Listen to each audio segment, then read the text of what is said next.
Greetings one and all, and welcome to Plop. I'm your host Dapperdodo, and today we're going to be having a nosy at the wonderfully disgusting world of Resident Evil 7. Plop!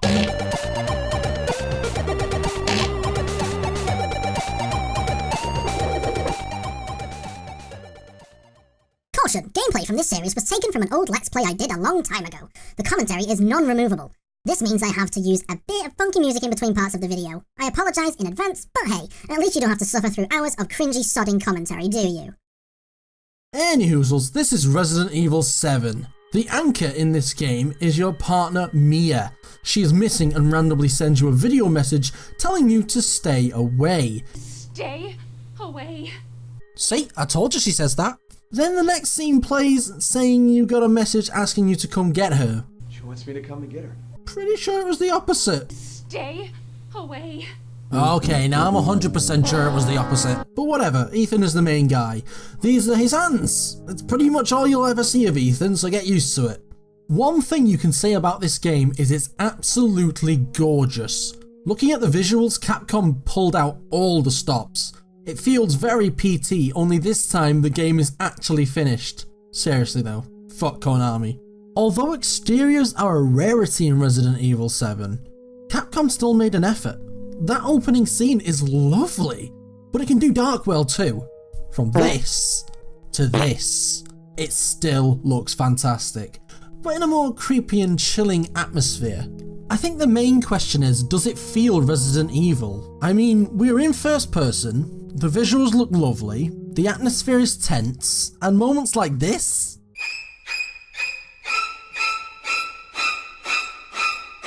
It's absolutely revolting. But is it Resident Evil material? Well, Nope. no it's not. But is that really a bad thing? Should we really be limited to action heroes kicking ass and taking names all the time? We know the main characters in the Resident Evil universe have plot armor, so having a fresh face in a new location is wonderful. Not knowing the fate of the characters is a huge thing. From Resident Evil 4 Plus, we kinda knew who had plot armor. Now we don't. Take this poor sod you met earlier for example. Poor rotting bastard. It's not just any old characters either. Remember Mia? Turns out she's not all herself. Whoa! I'm guessing that's what turn means. Whoa! She's strong. Guess what you have to do to your beloved Mia? Oh damn! I hatchet do it! Ask anyone! Sorry. No worries though, Mia comes back. Oh god! My hand! Jeez, I've got to hand it to her. She really can hold a grudge. On behalf of Plop and myself, I would like to deeply apologise for the pun fun. If you are affected by puns, or indeed any of the pun fun in today's episode, contact punfunbumbum today at punsfordays@bumpuns.com. Thank you. So now we know there's some sort of thing keeping Mia from dying. But what about other people? And for that matter, how do we help them? Well, in the words of Ted Levine from the 2001 film Evolution, with napalm. Lots and lots of napalm. Just pick up my hand here. Yeah. I'll be needing that to flip off that smelly bitch Mia later. She's a buttface. With plot armor gone, it makes you feel mortal. But that mortality has a trade-off. Through the game's amazing storytelling and decent gameplay, it's just hard to care for Ethan, Mia, or any other character for that matter. I just didn't care if they made it. Might just be me, but I couldn't give two shits. Furthermore, I didn't care if the Bakers could be cured or not, nor did I care if they lived in agony. I wanted to kill the Baker family, sure, but that was purely because of satisfaction. Dear God, I may be a psychopath. Spoilers ahead! Jack Baker. This fucking guy.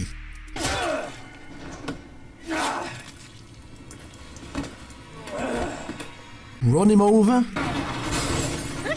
Shoot his face off. Fuck! And even a chainsaw to the shoulder, causing his mutation to explode. isn't enough to kill him. Kaboof! Turns out the shit heel is damn near immortal. Heck, I thought he died in the main story, but lo and behold, he's there in the DLC. I don't die. Not now, not ever, you bum licker. While Jack is a certified bum sniffer, his boss fights are varied and have to be completed differently each time. It's satisfying to see him defeated, but after the first victory, seeing him again the next fight makes you wonder when it ends. What, you're not listening or what? I just said I don't die. What part of I don't die don't you get? Smelly head. Yeah, that's enough out of you. Heads up, the rest of the footage actually has a face cam in it, so I apologise for that, but yeah, can't get rid of it, so. What a bunch of poo! It also made me question why Marguerite died so quickly. You spend the whole first part running away from her, she turns into this nightmare fuel. Then killing her actually kills her. Like, what? So why is Jack immortal and Marguerite dies the first time? So confusing. Most of the time you'll be exploring the house in search of keys and other key items that will help you along your way. Barring your way will be dildo monsters. The dildo monsters are annoying and vary in ferocity. While most are generally balanced, every now and again a rampant rabbit will appear. You can tell them apart by this. Yeah, this thing. Here. Yeah. Exploring the house can become troublesome due to these dildo monsters. Especially when you're out of ammo. Melee does bugger all to these guys, and running away is the only viable option sometimes. Dildo monsters are bad enough, but sometimes you'll encounter Big Bollocks Jack just wandering around. It's your choice whether you take him down or not, but he's pretty fast. I have to say that Resident Evil 7 is a great game, yes, but if you were to ask me if it was a great Resident Evil game, I'd have to laugh into your nostrils and call you names. You stupid twat! You can see why Capcom slapped Resident Evil on the box, but this could easily have been a brand new IP. In fact, looking at the game, the few times you hear the mention of Umbrella, or anything Resident Evil for that matter, it could easily have been painted on the last minute. It's becoming a bit of a headache to remember the entire Resident Evil lore. For instance, how many viruses of Umbrella turn people into zombies? Seriously. There's the T virus, and there's the C virus, and I'm sure there's another strand of virus that can also turn people into shambling monstrosities, but even that is hard to keep track of. And then you've got the bioweapons and, you know, all the different things that are going on with that. It's a damn headache. With 7, so many questions are risen but not answered. I think at the end of the day, the fact of the matter is that selling a game under a known brand and painting a few bits in here and there from said brand will sell more than a new IP. It's just how it works. But calling Resident Evil 7 canon throws my sense of the universe out the fucking window. So many virus strands, a plethora of parasites, and now this? Me head's now full of shit. In all seriousness though, it's confusing as balls!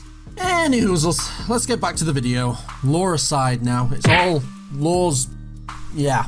By the way guys, if you got the little joke there with the book, then you're probably a bigger geek than me. Gameplay feels nice, smooth movement, a nice feel to the game. Weapons feel uniquely weighted, and boss fights are varied. Puzzles are lacking, I will say that. Thinking back, I only recall a handful of them, and even then it was more or less grab this key item and use it here. There was a segment in the game that I wish Capcom had kept going. Putting a candle in the birthday cake without it going out. This puzzle was fun, really fun. Basically, you've got a cake, and you've got water spewing out of a pipe. You've got to try and get that candle into that cake without the candle going out. Now the problem is, through the events that unfold via a VHS tape, the guy dies at the end of the thing. The whole thing was a setup. So when you go in as Ethan, you know exactly how the puzzle works and you don't need to take the dangerous steps that was taken by the previous guy because you already know how to beat it. So overall, it was a really, really interesting and fun puzzle.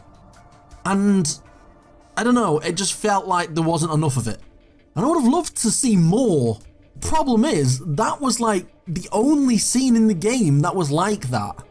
One thing I really disliked in this game was the shitty coins. Oh my god, they're so annoying. Collecting enough of them unlocked ammo, herbs, stims, and even guns at some point. But you don't need them. The game is doable easily without these extras. The part I'm annoyed at is doing something tedious or using lockpicks to get a frickin' coin. Thanks, game. That's what I wanted.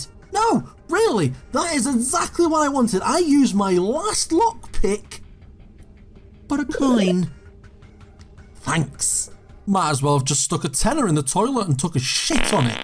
Also, what kind of floppy cock made the decision to use permanent buffs as a pre-order item? Let's be honest, it was probably this poncy old fart. Defense coin made the game a breeze for a few people. Glad I didn't pre-order it. So glad. I will now pretty much spoil the ending of the game, so cover your ears and go if you don't want to hear it. I've warned you, so I'm not going to say it again. At the final part of the game, you're given a choice to save either Mia or Zoe.